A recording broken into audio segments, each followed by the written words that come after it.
Et cette avocate, d'ailleurs, est pour la moindre, excusez-moi, mais je ne veux pas en divulguer plus. Et la troisième personne est une personne du côté de sa famille, qui est sa mère. Je vais vous dire aussi tout ça tout à l'heure.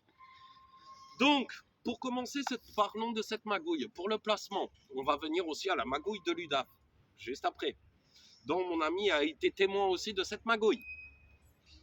Donc, commençons par ma femme, du coup, pour son agence de curatelle. À la CIM, nommée sa mandataire, Sonia Deraz, née dans le Nord-Pas-de-Calais.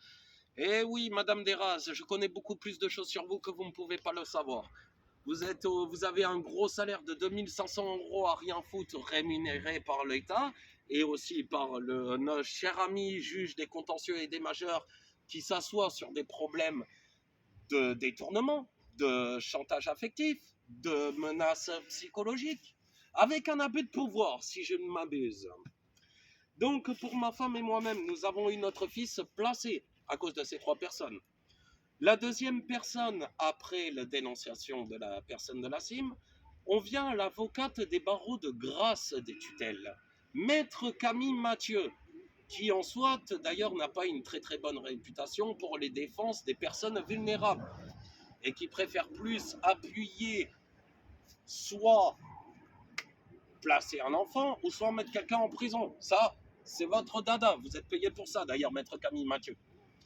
Et payé aussi rémunéré par Madame Deraz, la CIM, dont la chef de service est Madame Emmanuelle Hermani, qui a remplacé Elisabeth Gros de la CIM, qui, elle, a vraiment été jugée en 2019 pour détournement de fonds, abus de pouvoir, chantage affectif, menaces psychologiques. Donc en gros, l'hypnose, l'endormissement de vos chers médicaments comme on a évoqué tout à l'heure.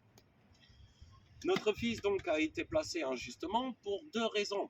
Voici. Soi-disant, je serais violent ou je ferais prendre de la drogue pendant la grossesse de ma femme. Ah bon? D'accord. Oui, certes, moi j'en prends, mais c'est surtout pour éviter de péter les plombs. C'est encore mieux que vos médicaments, c'est plus naturel. Ça vient d'une résine d'une plante. Hein, vos molécules chimiques comme le Seresta, famille des diazépam. Faut dire aussi que les psychiatres sont bien complices aussi pour mettre ces personnes-là sous tutelle. Hein. Excusez-moi, professeur Giordano, mais vous ne méritez pas ce poste. Deuxième chose, par rapport à ma compagne, quand elle a eu un procès, ce qui m'a énormément déçu de l'avocate Maître Camille Mathieu. Vaqueux, ça on n'en sait rien, mais comme on dit, hein, Louis Cravé va-t'en, c'est par là. Donc, pour continuer, le problème qu'il y a, c'est qu'elle a appuyé la défense du suspect, mais pas appuyé la défense de la victime. C'est ça, être avocate? Excusez-moi, alors là, si vous me dites que c'est ça être avocate, moi je suis président de la République. Hein. Ça, c'est pas un souci. Hein. Parce que quand on sait que Macron, à la base, c'était un banquier, il s'est présenté, il est devenu président, plus jeune que nous, il croit nous contrôler. Il faudrait déjà comment il se fait pour avoir une prof de français à ses côtés. Ensuite, nous allons venir à la personne de sa famille, Virginie Berne. Eh oui, cette personne qui habite à 5 avenue Guillemer, résidence Le Lido à Juan-les-Pins, 6e étage. Que vous dire de plus qu'elle aime beaucoup la boisson, mais qu'elle aime aussi piquer ma compagne avec de l'héroïne. Ce qui n'est pas du tout très correct de sa part. Casse-toi la guêpe. Deuxième chose, les arrangements à l'étroite, la fameuse magouille pour le placement de notre fils. Cela a été arrangé avec de l'argent. La somme exacte qui a été échangée entre Sonia Deraz, Camille Mathieu, Virginie Berne, a été une somme acquise de 450 € espèces, pris ce jour-là sur le compte de la caisse d'épargne de ma compagne. Les relevés de compte en prouvent même. On va venir à la magouille de l'UDAF maintenant, avec mon poteau.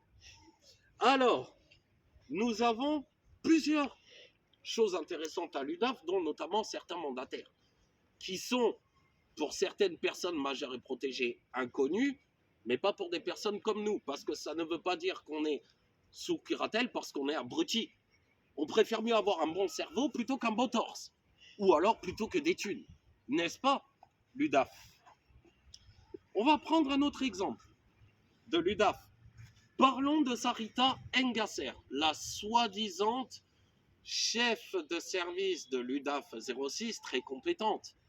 Expliquez-moi alors votre compétence si vous êtes toujours soi-disant en formation, en congé, au tribunal, formation, congé, au tribunal, excusez-moi, mais moi j'ai le temps d'aller à Saint-Tropez, le temps que vous m'appeliez. On va venir aussi à monsieur Serna, Anthony Serna de l'UDAF. Est-ce qu'on savait qu'à l'UDAF, que M. Serna, comme il s'est présenté devant tous les majeurs et protégés, soi-disant conseiller juridique, ah bon, sa carte professionnelle a démontré le contraire. Comptable expert de l'UDAF. Quand même intéressant. On va venir à des mandataires que j'ai eu d'ailleurs en commun avec mon ami, Léa Levasseur. Ah, cette Léa Levasseur, se croyant tout permis, bloquant les accès de compte, donnant à peine que 20 € par semaine, comme par exemple aussi Roxane Fichera de l'UDAF en 2019 qui a voulu faire la même chose, et madame est tombée enceinte, elle a préféré faire ses cartons et partir en dépression. Léa Levasseur, c'est la même chose, mais un truc étrange chez Léa Levasseur, c'est que malgré ses défauts, elle a montré une coopération que nous-mêmes, les majeurs et protégés, nous avons fait une contre-hypnose. Donc, vous voulez attaquer des personnes vulnérables, les personnes vulnérables contre-attaquent. Psychologiquement, c'est logique. Alors, expliquez-nous pourquoi sur les livres gestion de compte de l'UDAF, ils notent chaque jour de la semaine concernée les virements. Mais c'est pas logique, ils sont tous dans le désordre. Pourquoi?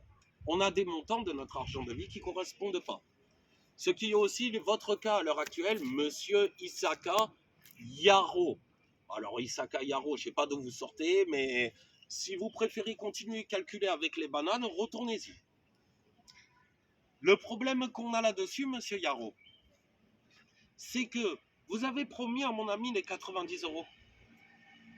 Vous lui avez mis que 50. Où sont les 40 autres? Vous les avez mis dans votre poche parce que vous n'avez pas assez de bananes pour vous nourrir? Ou peut-être de mangue? Ou peut-être des feuilles de bambou pour essayer de les mastiquer comme des pandas? Parce que vu votre barbe, excusez-moi, mais j'ai plutôt l'impression de parler à un vieux chinois de 90 ans. Ensuite, on arrive sur une autre option, toujours à l'UDAF. On va parler d'une autre personne de l'UDAF. D'ailleurs, on va parler d'abord de l'accueil. L'accueil de l'UDAF est le plus intéressant.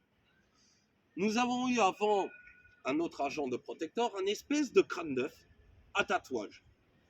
Celui-là se croyait au-dessus de tout. Il n'y a pas très longtemps, il y a un mois de ça, cet agent de sécurité, selon pétant plus au-dessus que son crâne chauve lui-même, il a osé pousser une personne à mobilité réduite, lui créant plus de dégâts que ce qu'il avait déjà, le pauvre. Et ça s'est passé il y a un mois. Malheureusement, il a perdu le poste. Mais si vous dites être mandataire, si vous savez la vraie fonction d'un curateur, je pense que vous ne pourrez pas agir comme ça. Moi, excusez-moi, j'aurais été à votre place, j'aurais plutôt fait acte de présence que de malveillance, d'abandon, négligence, ou alors pire, détournement de fonds de l'État et des personnes vulnérables. L'UDAF en 2006 a détourné plus de 10 000 €. Plus de 10 000 € par certains mandataires. Exactement. La CIM, c'est encore pire.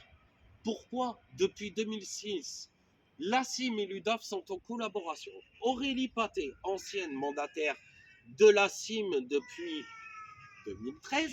C'est mon ancienne mandataire. Cette ancienne mandataire de ma compagne lui a fait un hors forfait chez Bouygues Télécom à hauteur de 1527,65 €. La CIM, ils sont là pour payer les forfaits. Ah bon? Je ne crois pas. Ensuite, continuons sur la CIM et l'UDAF pour les mêmes collaborations. Quand j'ai pris un appartement avec ma compagne, nous avons payé de nos deux côtés. La CIM encore, 2 mois de retard de loyer. Mais qui c'est qui a avancé l'argent? Ce n'est pas encore l'UDAF, mais c'est notre famille. Alors, beaucoup de termes au niveau juridique ne sont pas respectés depuis le 6 novembre 1968. Actuellement, le 6 juin 2023, la règle n'est toujours pas respectée. Voici cette règle. Le 6 novembre 1968, toute agence de curatelle, tout mandataire agréé par le juge pour un dossier de chaque majeur et protégé doit montrer leur présence au maximum. La vraie loi du 6 novembre 1968. Le 6 juin 2023, la loi n'a pas changé, mais elle n'est pas respectée. Alors, nous allons venir à d'autres éléments juridiques un peu plus importants. Ces mandataires que nous vous avons évoqués sont tout nouveaux. Pourquoi? Soit ils ont été transférés de région pour faute grave, soit ils ne sont pas français. Et ça arrange tout le monde, c'est sûr, mais pas nous. Parce qu'à un certain moment donné, vous mettez des personnes sous curatelle à l'âge de 17 ans, c'est le maximum, on peut se taire. Oui, parce qu'on est mineur. Mais quand on force quelqu'un à 18 ans avec une menace, si vous ne signez pas, on vous met en psychiatrie, est-ce légal ou est-ce une menace avec manipulation? C'est-à-dire qu'ils peuvent vous manipuler au tribunal avec ces phrases-là pour vous faire peur. Parce qu'ils savent que eux, légalement, ils sont pas. C'est pas le fait d'être responsable des tutelles. C'est le mot juge qui les rassure. Parce qu'ils sont du côté justice. C'est-à-dire que nous, les personnes majeures et protégées à 18 ans, si on ne veut pas signer la renforcée, ils se prennent quand même le droit de nous menacer avec un hôpital psychiatrique. Alors excusez-moi, mais si vous nous menacez avec ces genres de choses, ces genres de termes, je dois dire, moi je vais vous dire quelque chose par rapport à ce terme. Si on refuse de signer, vous nous menacez d'aller en hôpital, mais alors dans ces moments-là, savez-vous, si jamais à l'hôpital on peut très bien se faire passer pour des gentils, mais vous ne savez pas par derrière qu'il y a toujours une liberté et droit d'expression depuis la loi Napoléon.